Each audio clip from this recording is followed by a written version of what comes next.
আমার উম্মতের ভিতরে চারটি জিনিস বেশি বেশি যখন দেখবে, এক নম্বরে তখন তোমাদের দোয়া কবুল হবে না। কি হবে না? এক নম্বরে মূর্খ লোক সমাজের নেতৃত্ব দেবে। কথা কর না কেন? দেখছেন না, শক্তি আছে, টাকা আছে, এমপি সাহেবের চামচা চেয়ারম্যানটি দাঁড়াইছে, খালি সিল মারে। কথা কর না কেন? এই হলো বাংলাদেশের আন্তর্জাতিক চোর। ঠিক না জোরে কন? আগে ভোট হলে মানুষ খুশি থাকতো, আর একজন আরেকজনে বলতো, চাচা খবর কি, আজকে চা কয় কাপ মারছো? কয় 42 কাপ। আমাদের কপালে অনেক চা নেই, কারণ অনেক চিল মারা।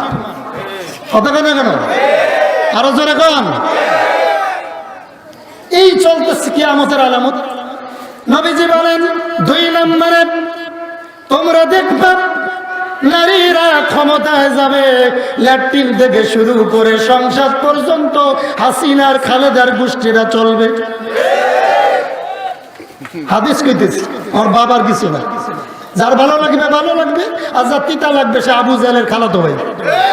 কথা কন না কেন? আমি কুমিল্লা থেকে এসেছি, আপনারা জানেন কুমিল্লাতে কোরআন শরীফ অবমাননা করে আলেমদের গায়ে সেই চোর মুসলমানদের উপরে দেওয়া হয়েছে। কোরআনের জন্য জীবন দিতে কারা কারা রাজি? হাত তুলে তাকাও। বীর মুসলমান ধরো আল কোরআন, ফিরিয়ে আনো সেই হারানো সম্মান। বলেন বীর মুসলমান ধরো আল কোরআন, ফিরিয়ে আনো সেই হারানো সম্মান। নারায়ে তাকবীর, এই তাকবীর গাওয়া যেত। নারায়ে তাকবীর। ওরে মুসলমান ধরো সেই তলোয়ার, জোরে বল না। ওরে মুসলমান ধরো আর তলোয়ার, যে তলোয়ার ধরছে ওমরে। নারায়ে তাকবীর। বীর মুসলমান ধরো আল কোরআন, ফিরিয়ে আনো সেই হারানো সম্মান। নারায়ে তাকবীর। যে আওয়াজ শুনে ওরে মুসলমান ভয়ে কাঁপিত কাফির বেঈমান, সত্তর সে হুঙ্কার তলোয়ার আকবার। নারায়ে তাকবীর। চলবো জোরে কান চলবে।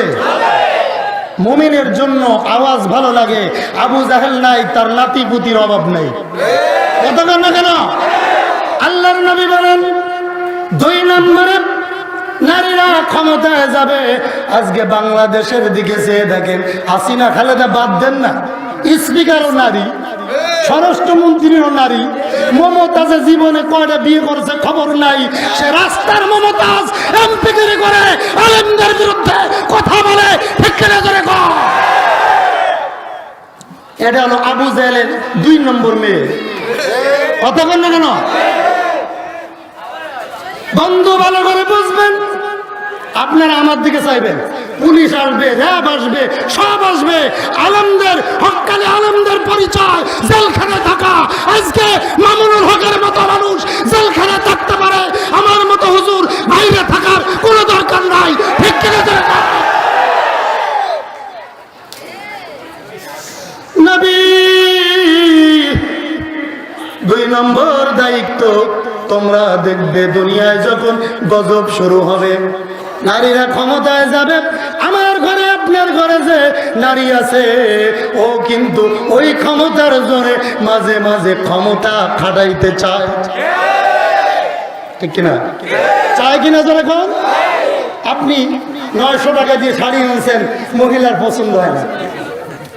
700 টাকা দিয়ে শাড়ি কিনে আনছে, ওই 900 টাকার থেকে অনেক দুর্বল, ও আনছে 900, পুরুষে আনছে 700। এরকম ঘটনা ঘটে গেল।